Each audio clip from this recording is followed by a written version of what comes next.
nuestro nuevo estudio de escatología. Hemos tenido casi lleno completo, que una maravilla, invitados que han venido y pues han quedado muy contentos y van a participar en nuestro curso. Han quedado muy contentos con el tema que se está desarrollando. Bien, estamos contentos de todo lo que el Señor va obrando en las vidas de cada uno de nosotros. Y agradecemos mucho a las dificultades porque con ellas crecemos y forjamos un carácter cristiano que es muy, muy importante. Hoy día quiero compartir con ustedes algo sobre el Evangelio de Lucas. Estaba leyendo el Evangelio de Lucas y me llamó mucho la atención junto a la obra que terminé de leer del Dr. Sproul, Las Obras de Cristo. Y realmente es impresionante todo lo que Él ha hecho por nosotros, ¿no?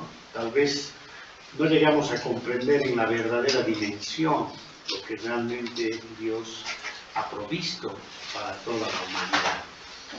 Entonces, por todo aquello, yo creo que la gloria, la honra y la alabanza, por eso también puse esa alabanza, lo merece todo Él, ¿no?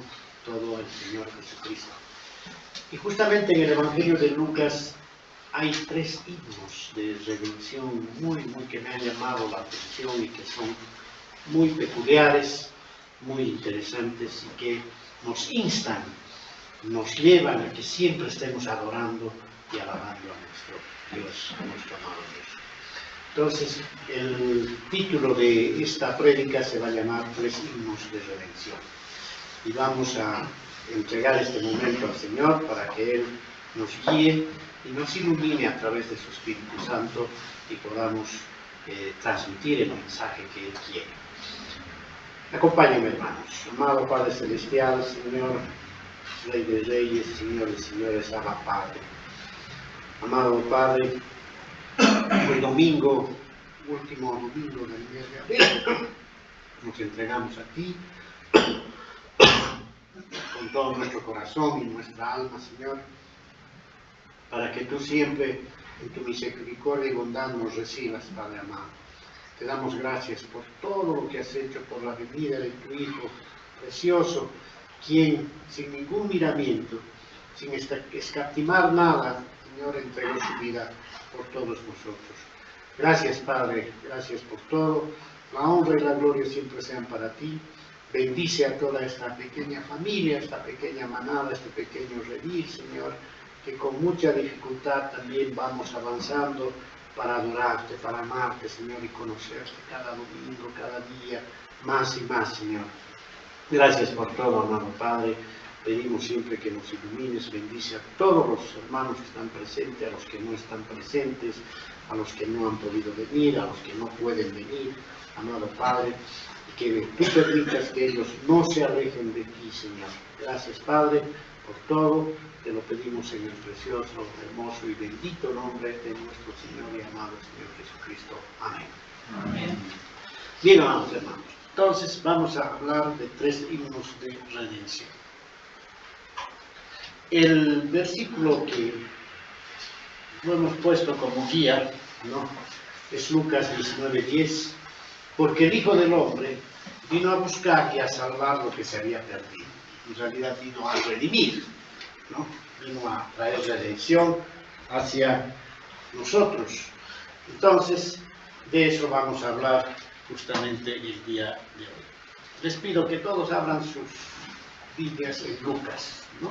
Lucas, vamos a ir tocando algunos temas dentro del contexto, del cuerpo y de la conclusión. Entonces, primero entraremos al contexto, ¿no?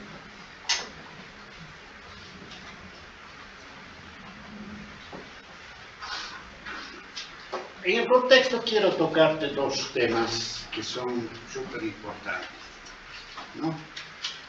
Sabemos que una forma en que podemos expresar nuestra alabanza, nuestra adoración, nuestra entrega al Señor es alabándolo, es cantar, ¿no?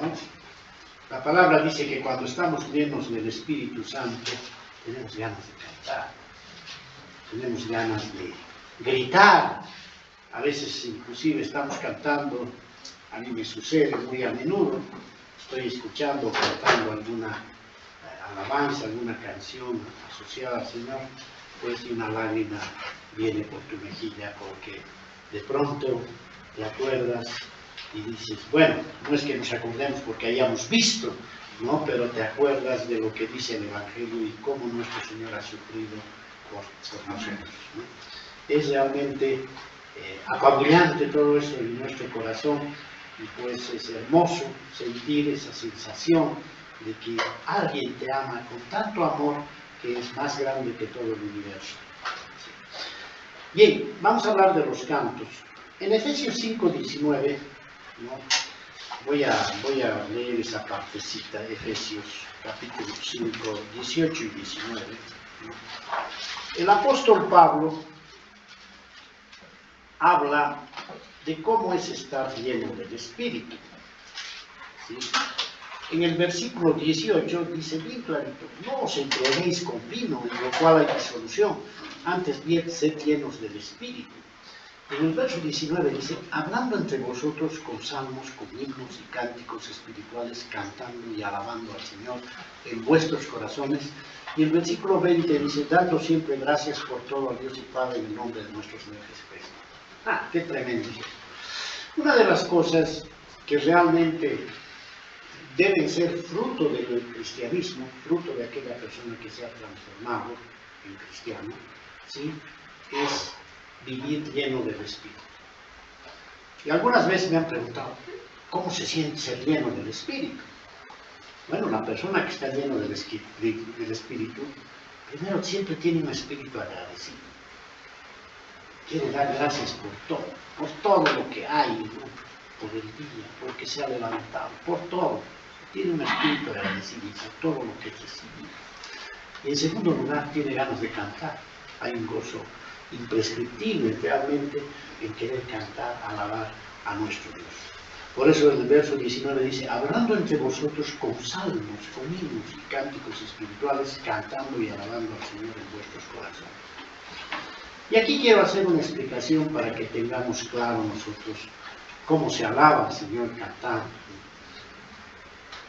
En muchas iglesias he oído yo, ¿no?, la situación, no es cantar cualquier cosa, evidentemente no es cantar cualquier cosa, cada canción tiene un mensaje, ¿no? Pero alguna vez oí algunas prédicas de algunas iglesias muy legalistas, dicen, no, lo único que nosotros cantamos aquí es salmo, ni siquiera ponen música, ¿no? Canta un salmo y pues dice, porque si no es pecado, ¿no? Y alguna vez oí, inclusive de un ex miembro de nuestra iglesia que se ha ido al área presbiteriana, de que si cantamos otras cosas, pues nos vamos a ir al infierno. Ese dato me sorprendió tremendamente y fui a buscar las escrituras y ver dónde realmente hay todo eso. Y producto de aquello, pues encontré muchas cosas muy interesantes. En el Antiguo Testamento, cuando Dios realizaba cualquier obra de liberación y redención, el pueblo de Israel se levantaba cantando. Y encontramos en varios de los libros del Antiguo Testamento cantos muy significativos. Por ejemplo, el canto de Moisés. En Éxodo capítulo 15, del 1 al 18, está lo que él cantó justamente, porque Dios estaba proveyendo el camino de redención para el pueblo de Israel, después de haberlos sacado de la esclavitud de Egipto. El canto de María o Miriam en el versículo 21, ¿no?, de este mismo capítulo. Miriam era la hermana de Moisés y que también alabó al Señor cantando. Y el canto de Débora, una de las jueces y mujeres, ¿no?, que en el libro de Jueces, después de la victoria que Dios le dio bajo su liderazgo a esta mujer, pues también cantó, ¿no? En el Nuevo Testamento, la evidencia de ser lleno del Espíritu, como les decía hace rato, eso es regocijarse y hablar con canto. Nosotros cantamos muy sobriamente, ¿no? Cantos que siempre los tamizamos, los tenemos preparados y que son de alegría para nosotros, para alabar a nuestro Dios, ¿no? Y quiero decirles aquí que según este versículo, hablando entre vosotros con salmos, dice.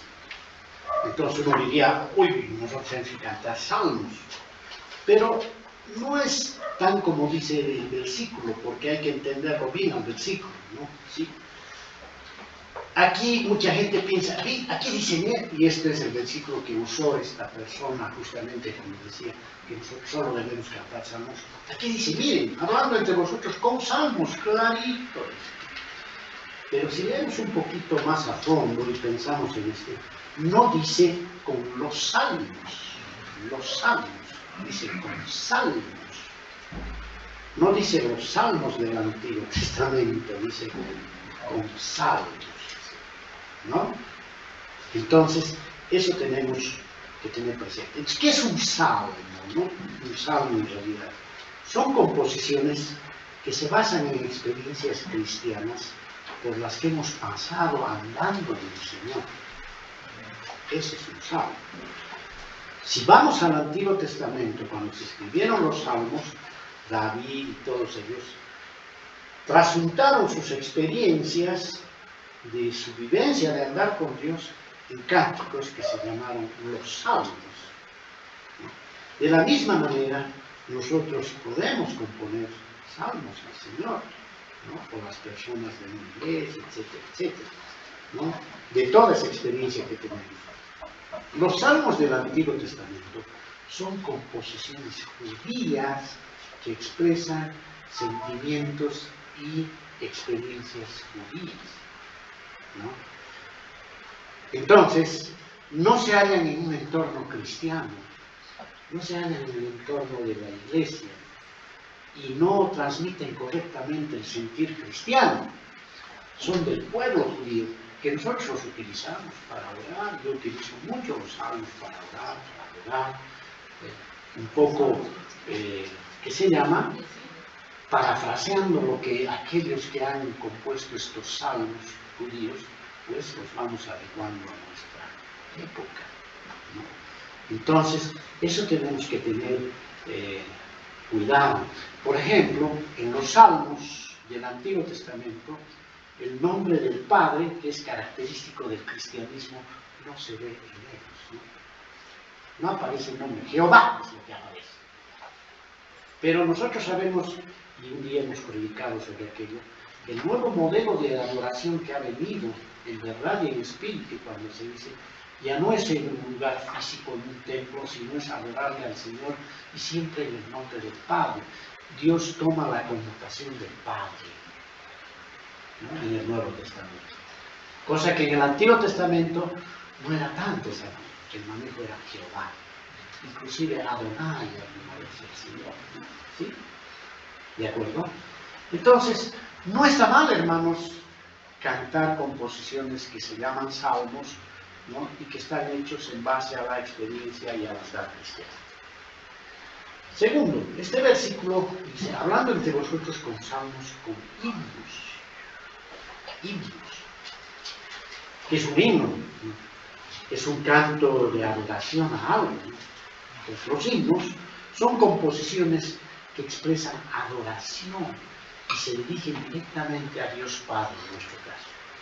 Entonces tenemos el himno a Bolivia, pues se dirige a Bolivia, pero ahora tenemos los himnos que se dirigen a Dios Padre y al Señor Jesús. Hace rato hemos cantado prácticamente una especie de himno, ¿sí? ¿No? Alabando a nuestro Señor Jesucristo. Y estos tipos de himnos pueden tomar hasta formas de oración. Los himnos, amados hermanos. Después dice, ¿no? Hablando entre vosotros con salmos, con himnos y cánticos espirituales. ¿Qué son los cánticos espirituales? Son composiciones que expresan verdades espirituales de acuerdo a la revelación cristiana, ¿no? Mediante los cuales nosotros somos instruidos, somos exhortados, somos reflexionados en el caminar cristiano, ¿no? Estos cánticos espirituales pueden ser usados como instrumentos de enseñanza para nosotros, ¿no? De la verdad y de exhortación acerca de algún punto de nuestra vida cristiana. Esos son, según lo que hemos investigado, los tres, ¿no? Lo que dice aquí, hablando entre vosotros con salmos, con himnos y cánticos espirituales, cantando y alabando al Señor en vuestros corazones. Pero ahora esto no es piedra libre, ¿no? Que nosotros podemos cantar también lo que sea, ¿no? Cada canción tiene un mensaje implícito, ¿no? Alguna vez, y esto lo comento siempre, yo escuché en alguna iglesia, cantaban tincus, le ponían letra cristiana, ¿no? Letra de alabanza. El tinku tiene un mensaje implícito, es un mensaje de muerte, ¿no? Así que hay que tener mucho cuidado, ¿no? Yo particularmente he visto personalmente un tinku en los pueblos, en el pueblo donde nacieron mis padres, he visto inclusive morir a una persona, como se paran los campesinos, de un lado y del otro vienen bailando y se agarran ahí al golpe, se ponen una piedra acá, se amarran inclusive, ¿no? Para tener contundencia en el golpe que van a dar. Y en una de esas, pues, un campesino le dio un golpe aquí en la sien al otro, el otro cayó como piedra, ¡pum!, cayó al suelo, así, después se lo llevaron cantando y bailando y dijeron que era una fecha de buena cosecha. Es así lo que sucede en muchos cantos, tienen un mensaje implícito, lo mismo en el rock y en muchas otras cosas. Entonces hay que tener mucho cuidado en seleccionar, ¿no? Y sería lindo que nosotros, si tenemos la habilidad cultural de tocar o cantar algo, componerle al Señor, o de hacer un poema al Señor, qué maravillas, ¿no? ¿Sí? Entonces, en eso, pues con esa recomendación les digo que de esa forma nosotros podemos interpretar este versículo y esa es una experiencia, una manifestación de lo que nosotros andamos llenos del Espíritu, ¿no? Y siempre hacerlo, como dice aquí, cantando y alabando al Señor en vuestros corazones, ¿no? Amados hermanos. Entonces, tener cuidado y tampoco irse ni al extremo de un legalismo donde a veces se quiere interpretar la palabra como algo que no se quiere decir, ¿no? Porque si fuera solamente con salmos, este versículo diría, hablando de vosotros con salmos, ¿para qué hablaría de himnos? ¿Para qué hablaría de cánticos espirituales? En el Antiguo Testamento tenemos una evidencia como David, después de una gran victoria que se puso a bailar, y su esposa Milca, ¿no? ¿Sí? Y miraba y le decía, mira qué vergüenza lo que estás haciendo. Pero David no estaba haciendo nada malo, en realidad estaba adorando al Señor en su sentimiento y lo estaba haciendo con un sentimiento de verdad, de entrega total, ¿no? ¿Sí? Entonces, todas esas cosas es importante analizarlas y tenerlas presentes. Bueno, con esto introducimos un poco el camino hacia la adoración a nuestro Señor. Y vamos a hablar del Evangelio de Lucas, que es justamente lo que nos va a guiar en esto, ¿no? Sí. El Evangelio de Lucas, en su contexto, el tema central de este Evangelio es el hombre perfecto. Lo que ha hecho Lucas, un escritor griego, ¿no?, que se convirtió al cristianismo, que evidentemente no fue un testigo ocular de la vida de Cristo, pero recibió mucho testimonio. Lucas es un gran historiador. Este hombre recogió toda la información para testificar de esa manera, escribió el libro de Lucas y el libro de los Hechos, de tal manera tan documentada que mostró lo que significó Cristo como hombre perfecto en esta tierra. Y este evangelio fue escrito un poco para los griegos, ¿no? Para los griegos. Sabemos que el evangelio de Mateo, ¿no?, fue más dirigido al pueblo judío. El evangelio de Marcos más al entorno romano, ¿no? ¿Sí?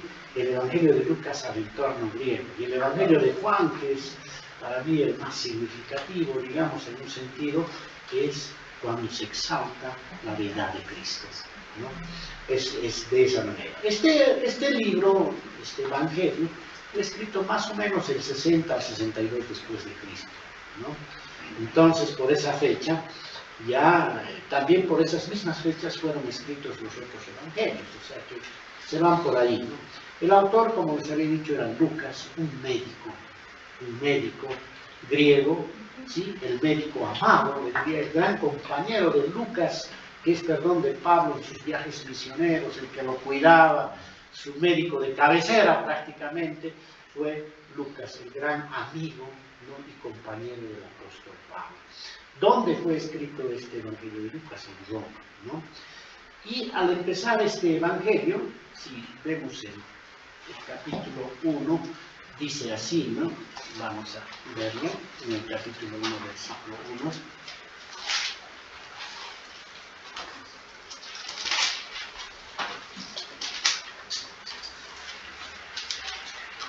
Para que ustedes entiendan un poquito el contexto, ¿no? Dice, ¿no? Miren lo que dice, dedicatoria a Teófilo, dice la Biblia Reina Valera, ¿no? Y dice en el versículo 1, puesto que ya muchos han tratado de poner en orden la historia de las cosas que entre nosotros han sido ciertísimas, miren, aquí bien clarito está expresando su carácter histórico, ¿no? del Evangelio, y su predisposición de historiador de Lucas, ¿no? Poner en orden la historia. No es que quería corregir nada de los otros evangelios, sino un poco poner un contexto histórico a todo lo que había ocurrido con nuestro Señor Jesucristo y de las cosas que han sido ciertísimas, verdaderas, ¿no? Tal como nos enseñaron los que desde el principio lo vieron, ¿no? Aquí hay una investigación histórico-legal porque agarró testimonios de todo el mundo y los puso aquí en el libro con sus ojos y fueron ministros de la palabra. Me ha parecido también a mí, después de haber investigado con diligencia, todas las cosas desde su origen, escribírtelas por orden, oh excelentísimo Teófilo, a uno de sus amigos, congéneres.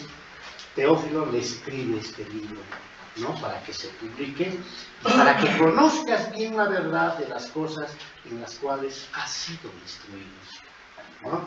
Entonces le está escribiendo eso. Y en cierta forma es una forma de decir que no solamente está dirigido a Teófilo, está dirigido a todo el mundo, para que nosotros podamos comprender todo lo que ocurrió con nuestro Señor Jesucristo, ¿no?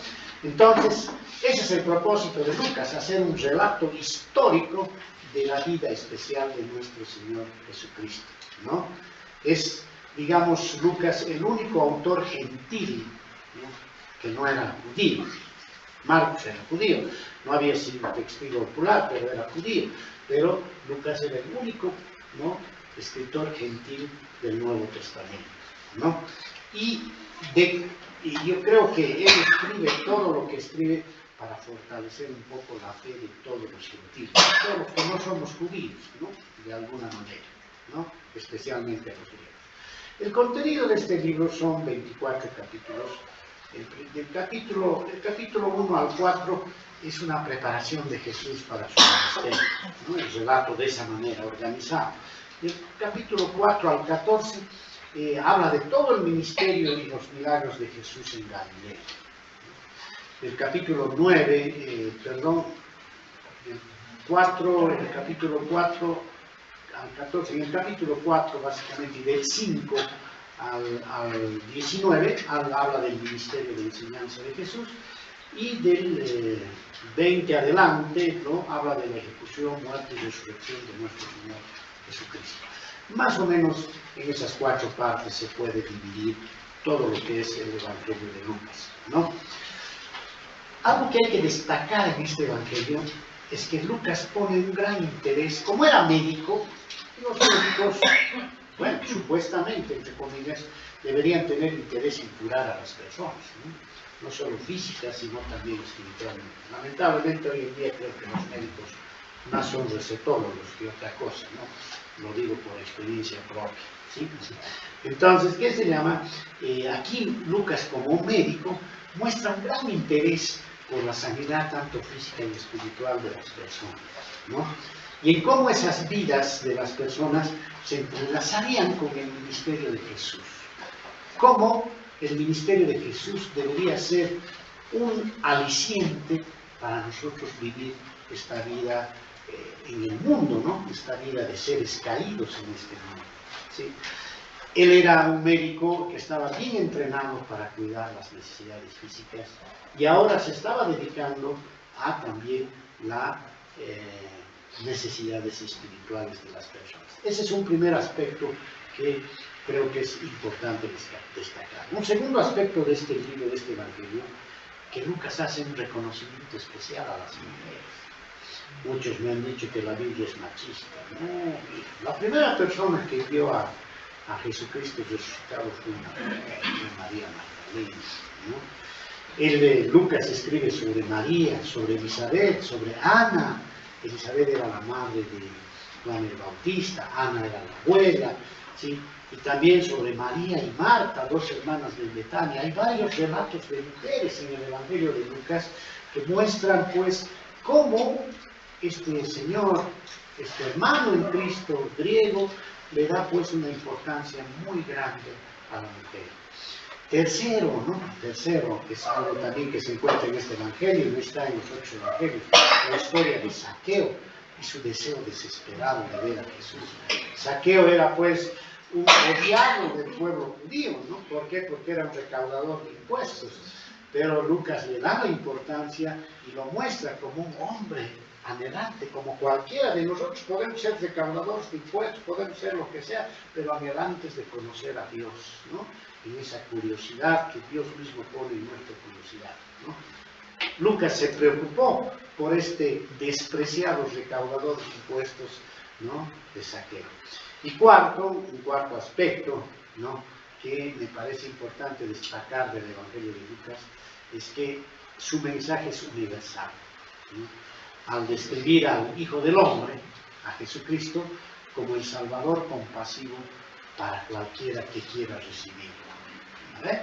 Eso es lo importante, y por eso escogí yo este texto de Lucas 19:10, porque el Hijo del Hombre vino a buscar y a salvar lo que se había perdido, ¿no? Lo que estábamos perdidos. Nosotros, hermanos, estábamos perdidos en el mundo. Y Cristo en su misericordia, Dios en su misericordia, nos ha mirado, no sé por qué, no tengo la menor idea porque no tenemos el menor merecimiento para Cristo, pero nos ha mirado. Así que regocijémonos en eso. ¿No? Cantemos alabanzas al Señor, alabemos a Dios, adoremos, postrémonos ante Él, ¿no? Postrémonos de hinojos, lo que sea, ante Él, para adorarlo y alabarle, porque Él realmente tuvo misericordia de lo que fuimos, ¿no? En un pasado, ¿no? ¿Sí? Bien, ahora entramos en contexto y vamos a los 3 himnos, ¿no? Y estos 3 himnos, en realidad son 5 himnos que hay en este, pero yo he elegido 3, ¿ya? Que se llaman, según los autores teológicos, se llaman estos himnos el Magnificat, se llama el primero, que es el que cantó María, ¿no? El segundo, el Benedictus, que cantó Zacarías, y el tercero, el Nunc Dimittis, que cantó Simeón. Vamos a analizar a estos 3 personajes, cómo cantaron y alabaron al Señor por todo lo que Él hizo, ¿no? Y qué significado tiene cada uno de estos cánticos, y para nosotros, ¿no? Cómo podemos también replicarlos en nuestra vida diaria. El Magnificat se encuentra en el capítulo 1, en los versículos 46 a 55. El Benedictus se encuentra en el capítulo 1, versos 68 a 79, y el Nunc Dimittis se halla en capítulo 2, 29 a 32. Así que vamos a empezar con el Magnificat. Y para ello les voy a pedir a alguien que me lea el Magnificat, ¿no? El himno se llama María, el himno que cantó María, y el mensaje vamos a ver y vamos a decir qué significa ese mensaje, ¿ya? Para que podamos entender. Entonces, por favor, si nos vamos a Lucas 1, 46 a 55, y si alguien lo tiene, de todas maneras el himno está ahí, pero quisiera que alguien lo lea. Adelante, hermanita Silvia, por favor. Entonces María dijo: agradece mi alma al Señor, y mi espíritu se regocija en Dios mi Salvador, porque ha mirado la bajeza de su sierva, pues he aquí, desde ahora me dirán bienaventurada todas las generaciones. ¿Hasta ahí? No, todito hasta el verso 55, todo el himno. Ya, porque me ha hecho grandes cosas el poderoso, santo es su nombre. y su misericordia es de generación en generación a los que le temen. Hizo proezas con su brazo, esparció los soberbios en el pensamiento de sus corazones, quitó de los tronos a los poderosos y exaltó a los humildes. A los hambrientos colmó de bienes y a los ricos envió vacíos. Socorrió a Israel su siervo, acordándose de la misericordia, de la cual habló a nuestros padres para que con Abraham y su descendencia para siempre. Y se quedó María con ella como 3 meses y después se volvió a su casa. Perfecto, gracias hermano. Bien, vamos a analizar qué mensaje trae. Este es un himno. Lo que ha hecho María, no ha agarrado los salmos, ha agarrado y le ha salido del corazón, porque es una composición hermosa, ¿no? ¿Sí? Donde reconoce toda la obra de Dios. A ver, ¿qué mensaje nos trae esto, el mensaje, ¿no? ¿Sí? Dice, ¿no? La canción que María cantó, ¿no? ¿Cuándo la cantó? Después de considerar lo que el ángel Gabriel le había anunciado. ¿Qué le había anunciado el ángel Gabriel? Que ella iba a ser la madre del Salvador. ¿Vale? Se llama el Magnificat. Segundo, María se sintió abrumada de este hecho. Que te digan, oye, vas a ser mamá de una persona que le digan, mamá del Hijo de Dios, ¿no? ¿Sí? ¿Sí? Elegida entre todas las mujeres de todo el mundo, la eligió a ella, una simple campesina, imagínense, ¿no? Y había sido seleccionada para ser la madre del Mesías. Entonces, de ella brotó de su corazón todas estas palabras de agradecimiento, ¿no? Y que le dé este privilegio tan indescriptible, ¿no? Aquel que creó el universo, aquel que daba vida de la nada, es capaz de crear una vida en el útero de una persona, sin ningún problema. Por eso María celebró el impresionante poder de Dios y su misericordia. Y decía, tú eres poderoso. Además, en este Magnificat hay una parte que María le dice que Dios es su Salvador. Imagínense, si nosotros tomamos como algunas religiones que María es la Salvadora le estuviera diciendo a otro el Salvador, ¿no? Sí. Por eso no creo sinceramente, bíblicamente hablando, que María sea pues la intermediaria hacia la salvación como algunas religiones lo pregonan, ¿no? Sí. Siempre María se declaró con humildad, ¿no?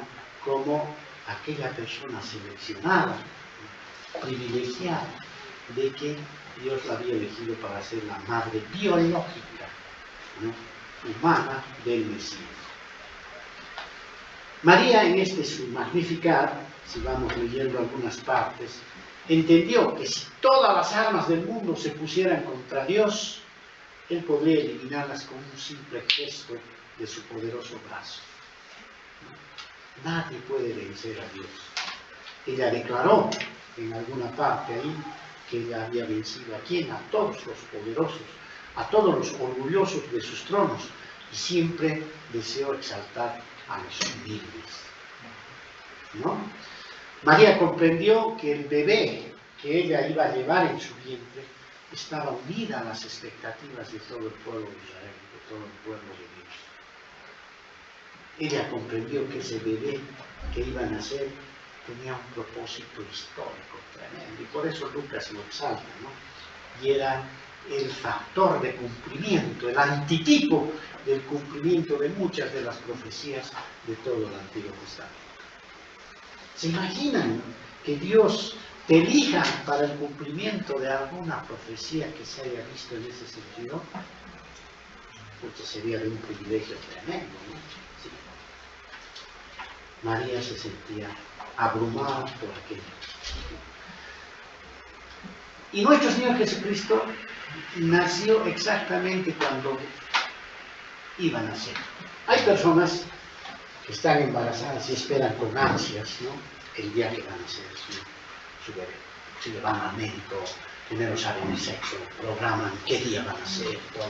Tenía una amiga, una secretaria en la universidad, ¿no? Sí, que tuvo una hijita esta amiga, ¿no? Y se llama Bolivia, su amiga, su hijita, ¿no? Pero esta señora programó de tal manera que le hicieran cesárea el 6 de agosto.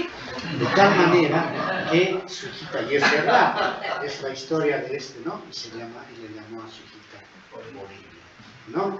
Es así como se llama. Pero nuestro Señor Jesucristo no necesitaba pues de una cesárea, de que cuando va a venir, su cumplimiento fue perfecto. El cumplimiento del tiempo lo llama Gálatas 4:4, Efesios 1:10.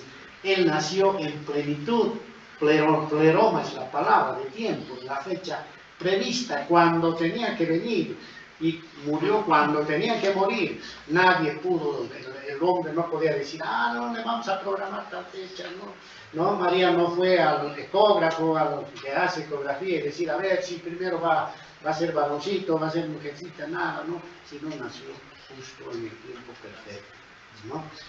En Lucas, capítulo 1, 43-45, dice algo que a mí me sorprende y me agrada mucho, Señor. ¿Por qué me concede esto a mí, que la madre de mi Señor venga a mí? Dice, ¿no? Esto lo dice Elizabeth, la madre de Juan el Bautista. No se olviden que proféticamente, ¿no? En los libros de Malaquías y en otros libros, pues se habla de un precursor del Mesías. ¿Quién era ese precursor del Mesías? Juan el Bautista. Juan el Bautista era un profeta que después de 400 años de silencio, ¿no? Dios no había dicho nada después de que se escribió la profecía de Malaquías, el último libro del Antiguo Testamento. Pasaron 400 años. Y en esos 400 años parece que Dios no hubiera dicho nada. Y después aparece Juan el Bautista. Y empieza a hablar de arrepentimiento. Y empieza a hablar de que el reino de los cielos se está aproximando, ¿no? Y empieza a preparar el camino para la venida de ¿quién? Del Mesías. Por eso dice, va a venir uno del cual no soy ni digno de atar los cordones de su calzado. Y ese es verdaderamente el que los va a bautizar con el Espíritu Santo. Mientras yo los bautizo con agua, los va a bautizar con el Espíritu Santo. ¿No ven? Estaba hablando ya del nuevo nacimiento, ¿no? Como concepto que se iba a instituir en el nuevo pacto, ¿no? Entonces, amados hermanos, el precursor fue Juan el Bautista. Y la madre de Juan el Bautista era pues Elizabeth, la prima de María, de la mamá de nuestro Señor Jesús. Entonces, ya cuando estaba embarazada, ¿no? María la visitó a Elizabeth, ¿no? Y Elizabeth le dice esto: ¿por qué me concedes esto a mí? Que la madre de mi Señor venga a mí, dice Elizabeth, ¿no? Porque tan pronto como llegó la voz de tu salutación a mis oídas, la criatura saltó de alegría en mi vientre. O sea, Juan el Bautista, ella también estaba embarazada, ¿no? Y María embarazada, y cuando vino María con el Señor Jesucristo, la criatura, Juan el Bautista, saltó de alegría en el vientre de Elizabeth, ¿no? Ya estaba sintiendo la venida del Salvador, ¿no? Entonces, y bienaventurada la que creyó, bienaventurada le dice a María, la que creyó, porque se cumplirá lo que fue dicho de parte del Señor, ¿no? Entonces, miren cómo reacciona María ante este hecho tan significativo de que ella iba a ser la madre del Salvador. Con toda humildad, jamás yo creo que María dijo, yo voy a ser la salvadora, o la intercesora, o la intermediaria entre Dios y el hombre. No, nunca lo pensó de esa manera. Más bien fue muy humilde y fue siempre reconociendo cuál fue la labor histórica, la labor universal que iba a cumplir nuestro Señor Jesús, de ser nuestro Señor y Salvador para todos nosotros. ¿Cuál es nuestra actitud ante esto, nosotros, hermanos? Yo te lanzo siempre la pregunta, ¿no? ¿Qué haces tú para alabar al Señor? Seguramente muchas veces nos preparamos para oír nuestra música de gusto. Si a alguien le gusta Bach, Beethoven, o a alguien le gusta Pink Floyd, o a alguien le gusta Uriah Heep, no sé, rock, lo que sea. Está bien dentro del contexto, no en su libertad en Cristo puede ir ejerciendo muchas cosas, pero ¿no? ¿Cuánto tiempo tú dedicas a alabar al Señor? ¿Alguna vez has intentado hacerle un Magnificat? No creo, no sé. Pero deberíamos nosotros pues alabar a nuestro Dios, porque lo que ha hecho con nosotros no es pues menos. Si bien no voy a ser madre del Salvador, pero me ha salvado. Me ha dado vida eterna. Nos ha dado pues una vida que vamos a nosotros disfrutar eternamente al lado del Señor allá en el tercer cielo o en el lugar que Él tenga preparado para nosotros, porque en la casa del Padre muchas moradas hay. Entonces, amados hermanos, esto es un llamado, una reflexión profunda a lo que realmente nosotros debemos sentir como hijos de Dios. No se olviden que el Hijo de Dios perfecto vino, ¿no?, en el vientre de María. Nosotros hemos venido en el vientre de nuestras madres, pero nos ha convertido nuestro Señor por esa doctrina tan hermosa que se llama adopción, nos ha adoptado como sus hijos, y esa adopción nos coloca en una posición junto al Hijo de Dios, junto a Cristo, ¿no? Y eso somos la Iglesia, ¿no? Entonces, ¿cómo no cantarle y magnificar, ¿no?, un supercat o lo que sea a nuestro Señor, ¿no?, porque realmente se lo merece, Hijo de Dios? A ti sea siempre la gloria y el honor. ¿No ven? ¿Sí? Amados hermanos. Bien, ese es el primer testimonio de la redención que surgió después de que... El segundo testimonio, ¿sí?, se llama, ¿no?, el Benedictus, ¿no? Y primero vamos a leer el himno, ¿ya? Y luego vamos a comentar el mensaje que tiene este himno, ¿ya? Le voy a pedir a alguien que me lea Lucas capítulo 1 del 68 al 79, el himno Benedictus. Adelante, hermanita Silvia.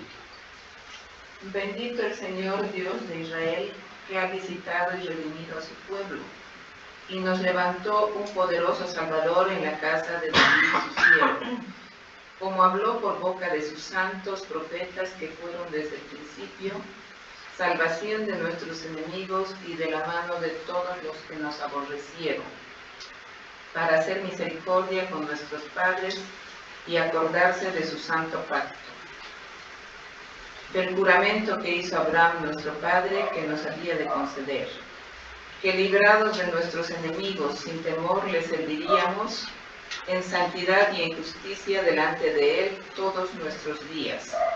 Y tú, niño, profeta del Altísimo, serás llamado, porque irás delante de la presencia del Señor para preparar sus caminos, para dar conocimiento de salvación a su pueblo, para perdón de sus pecados, por la entrañable misericordia de nuestro Dios, con que nos visitó desde lo alto la aurora, para dar luz a los que habitan en tinieblas y en sombra de muerte, para encaminar nuestros pies por camino de paz.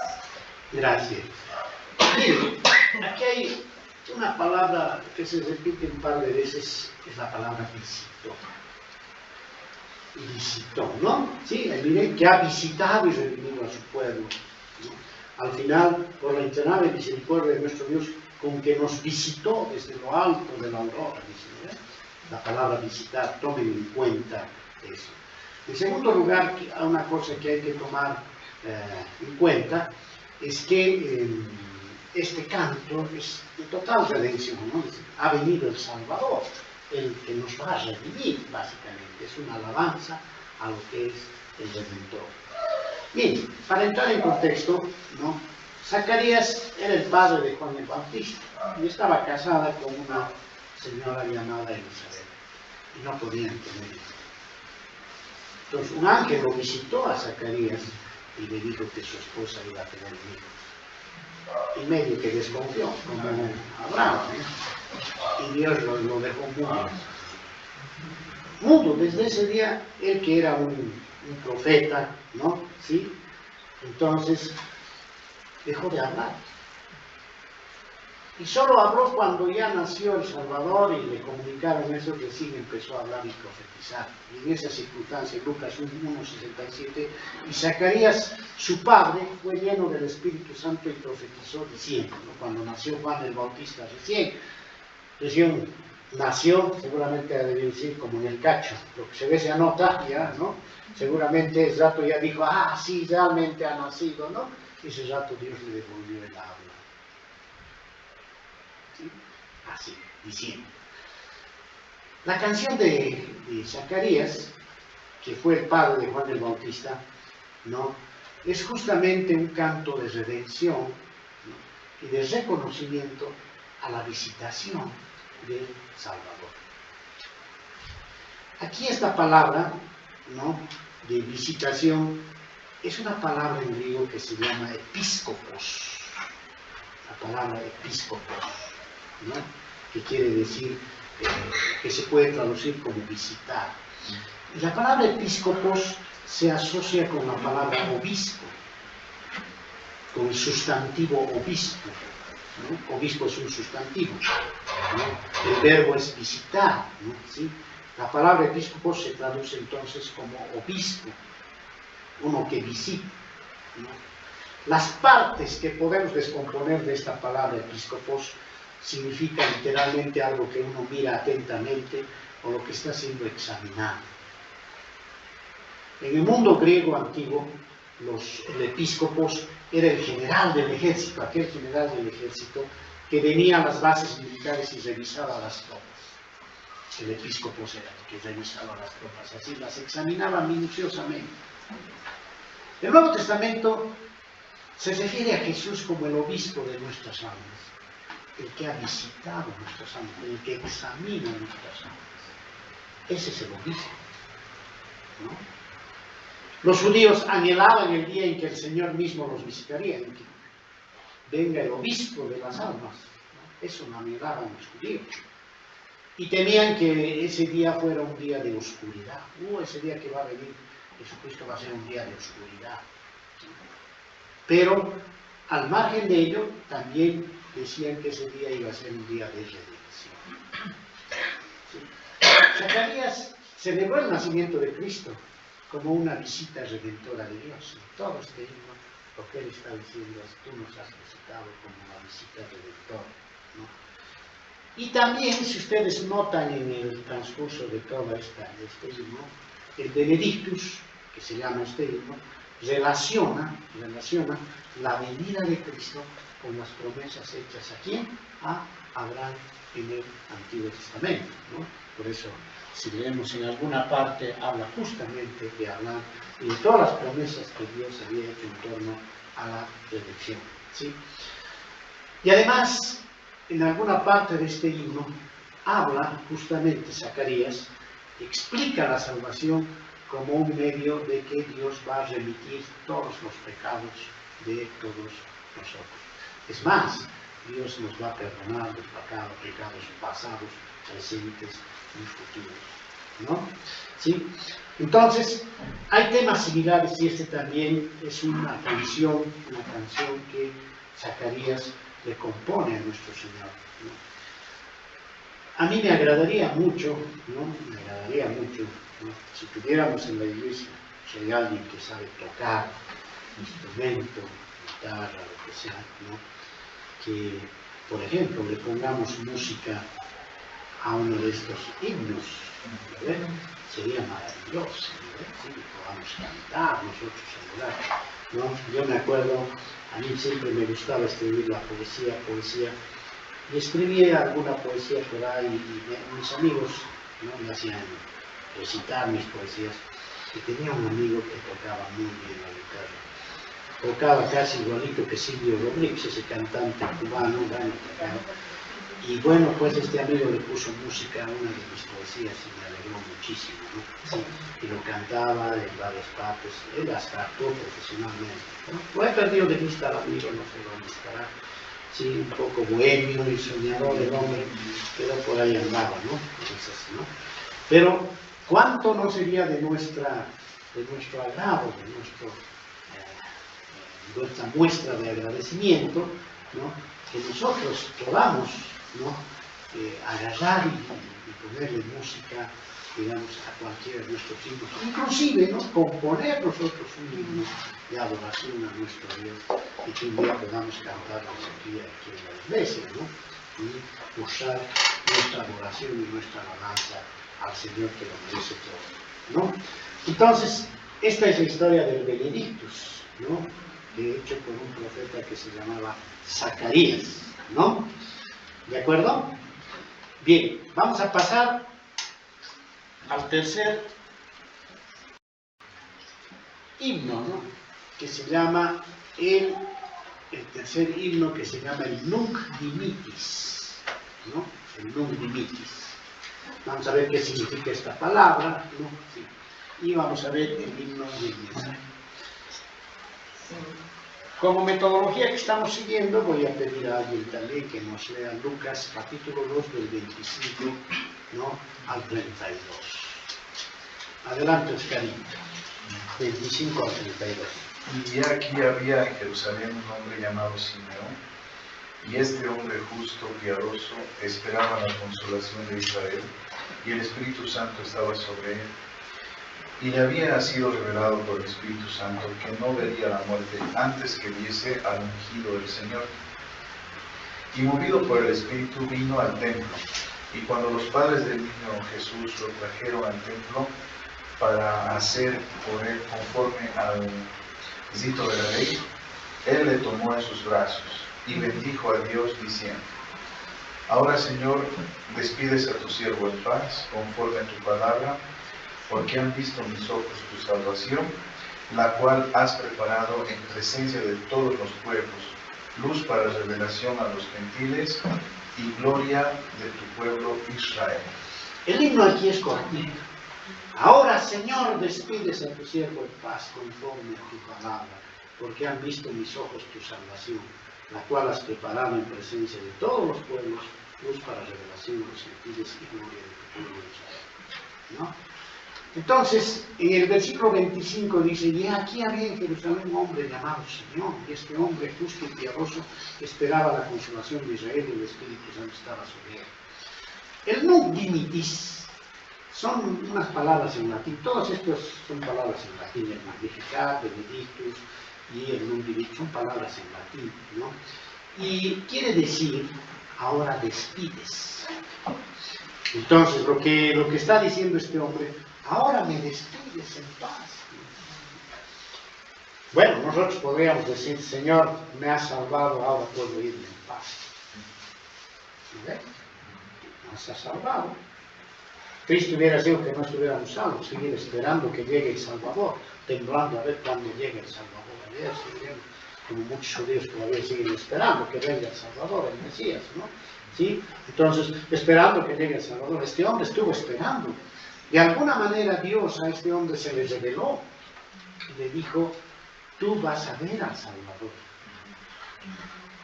A ver, si a ti se te presenta ese escenario y tú dices: tú vas a ver al Salvador algún día, y estás esperando, pucha, tu angustia, ¿no?, de ver de eso, pucha, no sé qué pasaría, ¿no?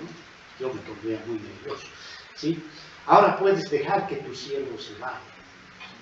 Cuando Jesús y María llevaron el niño al templo, al niño Jesús en el templo de Jerusalén, para consagrarlo y presentarlo, llevaron 2 torritos de palomitas, ¿sí? Se encontraron con la puerta con un anciano llamado Simeón, un ancianito, ¿no? ¿Sí? Y aquí Lucas dice que este hombre era justo y devoto, y que el Espíritu Santo estaba sobre él, era un hombre correcto, ¿no? ¿Sí? Y según lo que él mismo cuenta, que Dios le había dicho que vería al Salvador antes de que él muera. ¿Sí? Y miren, aquí hay algo bien hermoso que nosotros tal vez podemos sacar como enseñanza, ¿no? Este hombre era justo y piadoso. El Salmo 25:14 dice: el secreto de Jehová es para los que le temen. Entonces uno podría preguntarse así: ¿por qué tenía de particular este hombre para que Dios le revele que vería al Salvador? ¿Por qué lo eligió a Simeón? Porque era un hombre justo y piadoso. Y el secreto de Dios se revela a los que le temen. Este hombre temía a Dios. Pregúntate, claro, ¿tú temes a Dios? Estás creyendo muchas veces, ¿no? Yo me acuerdo de niño, a veces en mi sufrimiento yo le pedía: Señor, mandame una señal. ¿No? Por ahí caía un cometa por ahí, la señal de Dios, no. Entonces, Dios realmente se revela a las personas que le temen.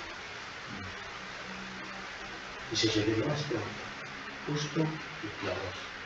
Hay yo diría una misteriosa comunicación del conocimiento de Dios para todas aquellas personas que en humildad se hincan a Dios, se postran ante Dios y lo oyen. Disponen sus oídos y su corazón para escuchar lo que Él tiene que decir. ¿No les ha sucedido, hermanos? ¿No? Dios no se comunica con megáfonos. No es que tú oras y de pronto Dios te dice: Rafael, vas a hacer esto mañana, si vas a ir a tu médico, si me has orado, si no se comunica. ¿No?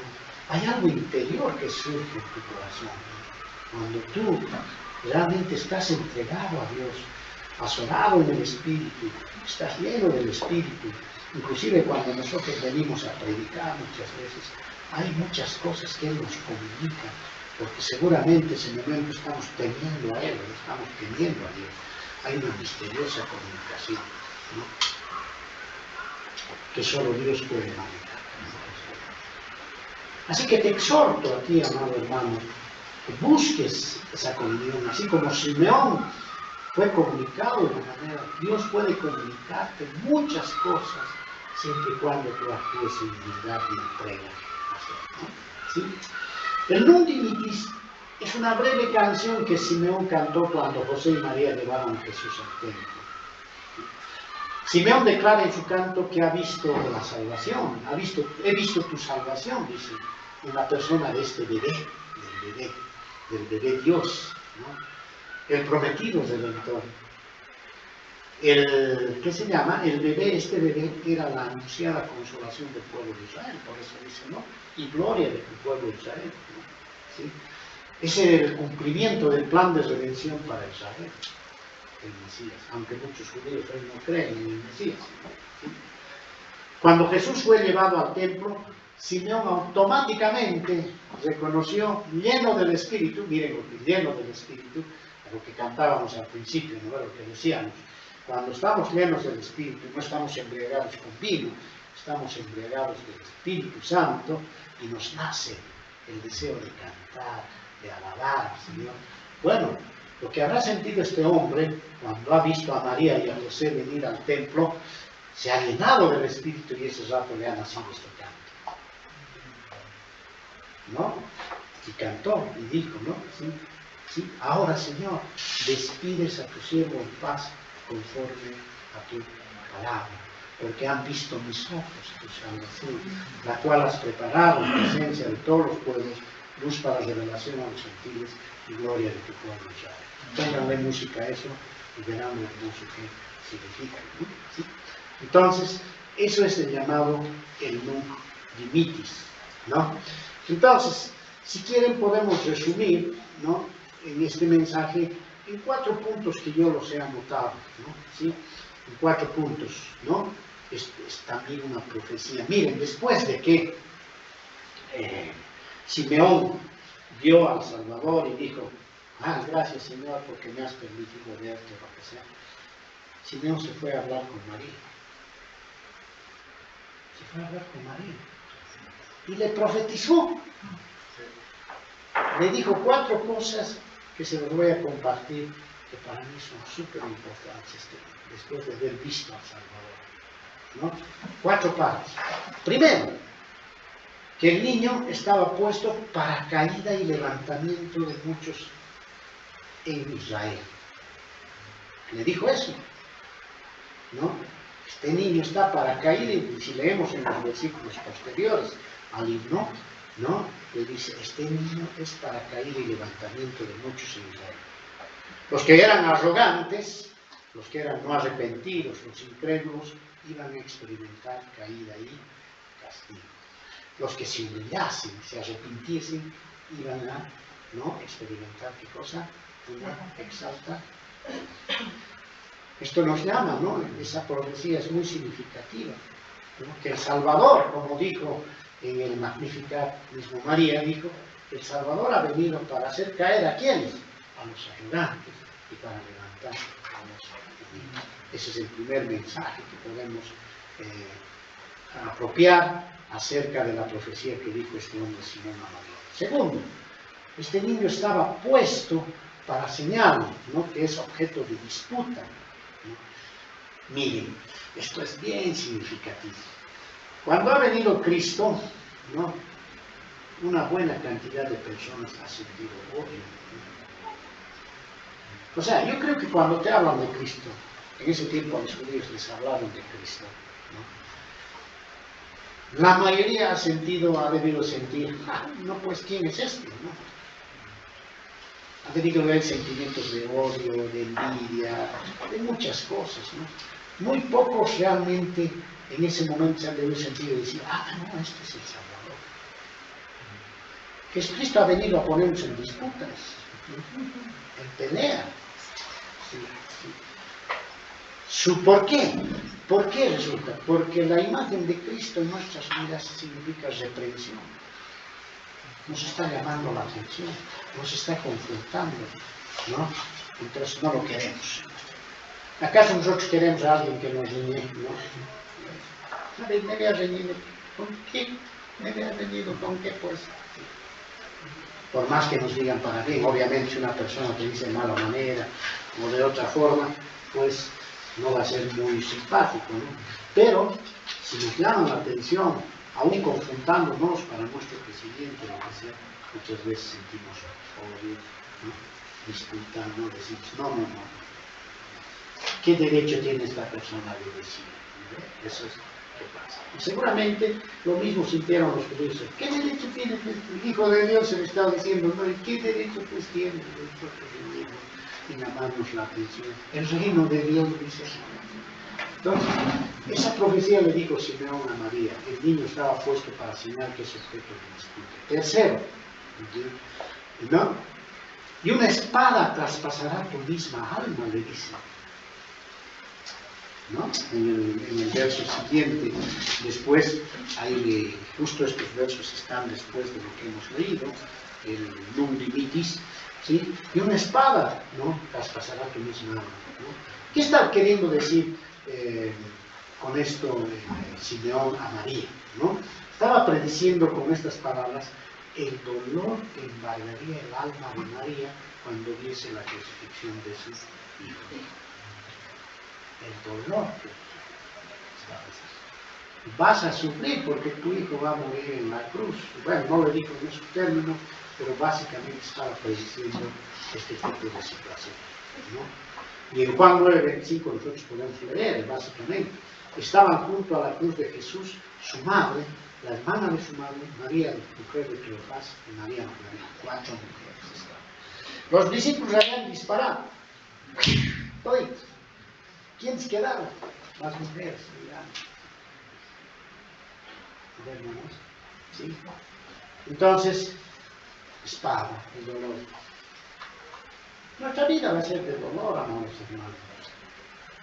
Es un dolor compensado con la gloria eterna, ¿no?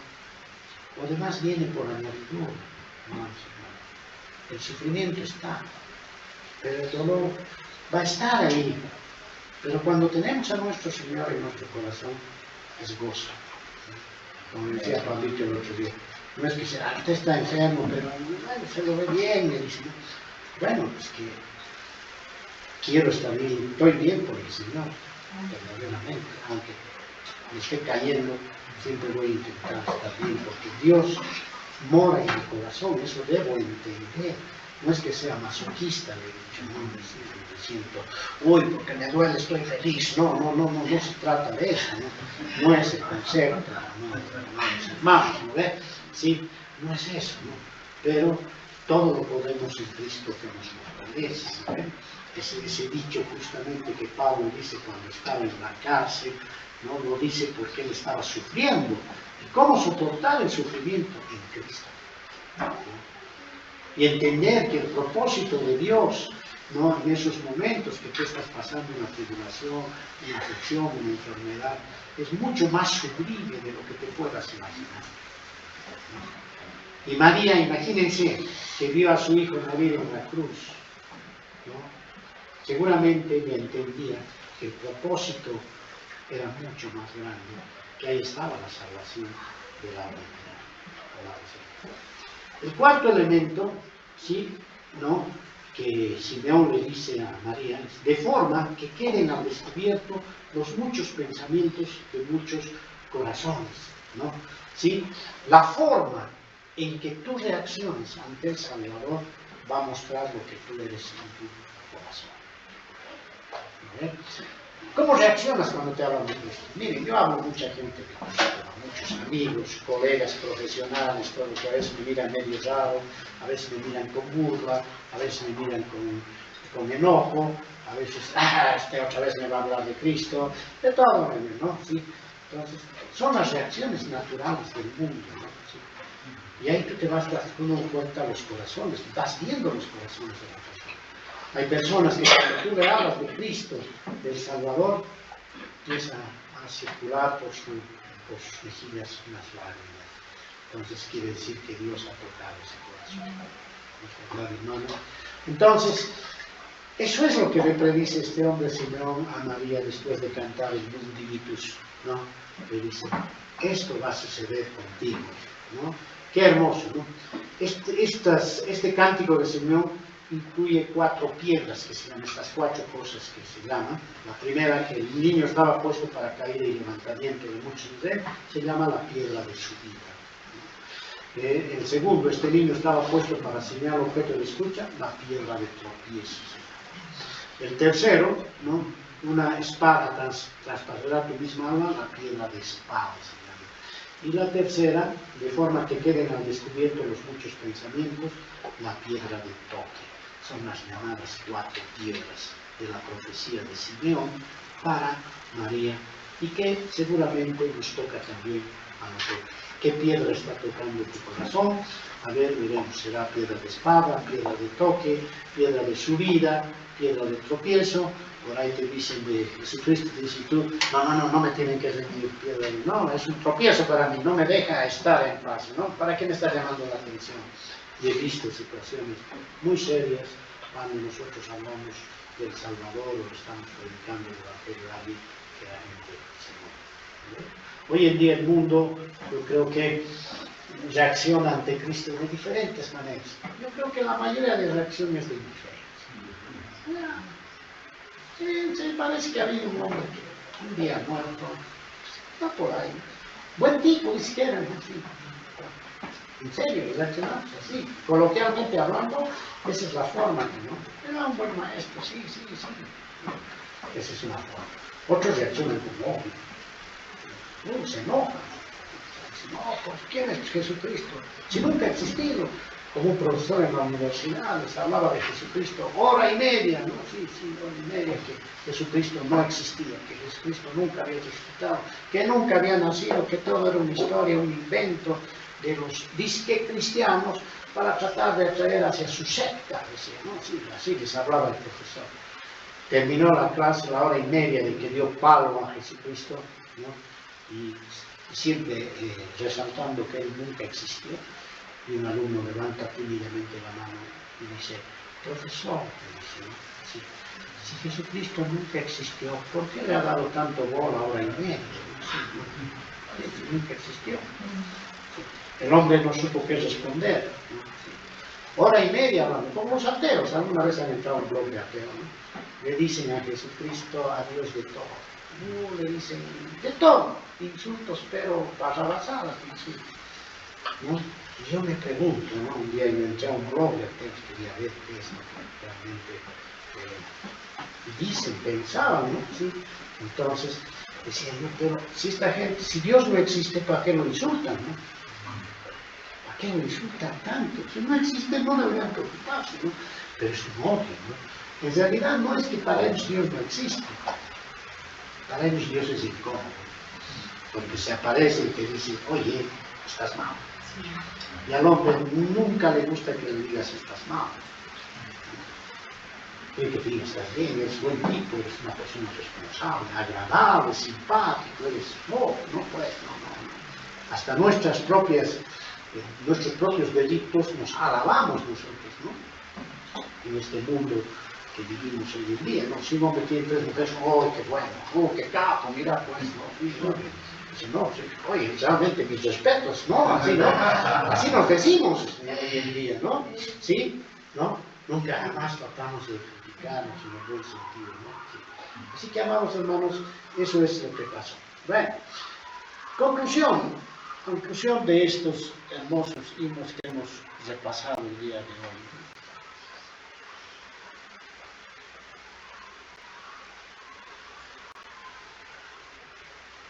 Voy resumido así nuestra conclusión. Hemos visto 3 himnos, ¿no? ¿Qué representan cada uno? El Magnificat, ¿no? Ahí podemos decir, como dice ahí, María alabó a Dios. ¿Por qué? Por elegirla y ser su Salvador, ¿no? María reconoció que Cristo era su Salvador. No que María iba a salvar a Cristo, ¿no? O iba a salvar la humanidad, no. Que Jesucristo iba a ser su Salvador. Segundo, ¿no? Por su misericordia a los que le temen. Y tercero, por su fidelidad a Israel. Podemos resumir lo que María le ha cantado, ¿no? Ha cantado en este Magnificat con esas 3 cosas, ¿no? Bienaventurada la mujer, ¿no? Que fue elegida para ser madre del Mesías y que el Mesías iba a ser su Salvador. Prácticamente ese hecho la salvó a María, ¿no? La eligió, Dios la eligió de esa manera. Segundo, por la misericordia a los que le temen, ¿no? Y tercero, por su fidelidad a Israel, ¿no? Zacarías en el Benedictus alabó al Señor. ¿Por qué alabó? ¿Qué representa la alabanza? Por lo que había hecho visitando a Israel para su refugio. El obispos, el episcopos, visitó a Israel. Hizo una visitación, ¿no? Sí. Segundo, por cumplir la profecía. Se cumplió la profecía de que nuestro Señor Redentor iba a venir al mundo. Y tercero, por su fidelidad a sus promesas, ¿no? Porque todas las promesas de Dios son en el sí y en el amén, por medio de nosotros, para la gloria de Dios. Eso dice Pablo en la carta a los Corintios. Y Simeón alabó a Dios por preservarlo hasta ver la redención. ¡Ay, caramba! Me ha guardado hasta ver la redención. Segundo, porque el niño sería luz para su pueblo. Vivimos en oscuridad. Y cuando vino Jesús a nuestro corazón, trajo luz. Y tercero, para hacer desaparecer el aguijón de la muerte, ¿no? La derrota a la muerte lo hizo nuestro Señor, el Salvador, en la cruz. Bien, y con eso terminamos este mensaje, ¿no? Acordándonos siempre de que debemos alabar al Señor. Acuérdense, apréndanse, Efesios 5, 18, 19. No os entreguéis con vino, en lo cual hay disposición. Antes bien, sed llenos del Espíritu, hablando entre vosotros, con salmos, con himnos y cánticos, cantando y alabando al Señor de la redención, al Señor del amor, al Señor de la salvación, en vuestros corazones. Que Dios los bendiga, amados hermanos, pues que tengan una bendecida semana, y que siempre estemos alabando al Señor. ¿Sí? Bien, para finalizar, vamos a cantar Happy Birthday, ¿no? Vamos a cantar, como este mes hemos tenido granitos en París, también Eric, el hermano Pescadito, que cumple años. ¿Es hoy día? O el miércoles así. Entonces,